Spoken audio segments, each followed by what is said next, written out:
ആലോചിച്ച് നോക്ക്, ആദം അലൈഹിസ്സലാമിനെയും ഹവ്വാ ബീബിനെയും പടച്ചോൻ സ്വർഗത്തിൽ നിന്ന് പുറത്താക്കുന്നത് ചെയ്യരുത് എന്ന് പറഞ്ഞ ഒരു തെറ്റ് ചെയ്തതിൻ്റെ പേരിലാണ്. ഇബ്ലീസിനെ ശപിക്കുന്നത് ഒറ്റ തവണ അനുസരണക്കേട് കാണിച്ചതിൻ്റെ പേരിലാണ്. പടച്ചോൻ അവർക്ക് രണ്ടാമതൊരവസരം പോലും കൊടുത്തില്ല.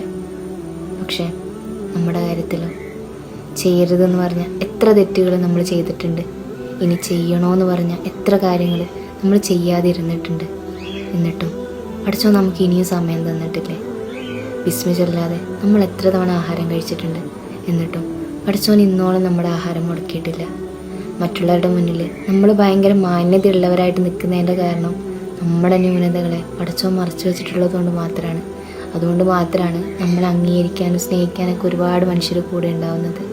പക്ഷേ നമ്മുടെ എല്ലാ കുറവുകളും ന്യൂനതകളും അറിഞ്ഞു വെച്ചുകൊണ്ടാണ് നമ്മുടെ സൃഷ്ടാവ് നമ്മളെ സ്നേഹിക്കുന്നത്. നമ്മളെ എത്രത്തോളം സ്നേഹിക്കുന്ന നമ്മുടെ റബ്ബിനോട് നമുക്ക് തിരിച്ചെത്ര സ്നേഹം അങ്ങോട്ടുണ്ട്. നമ്മൾ എത്ര നന്ദി തിരിച്ച് കാണിച്ചിട്ടുണ്ട്.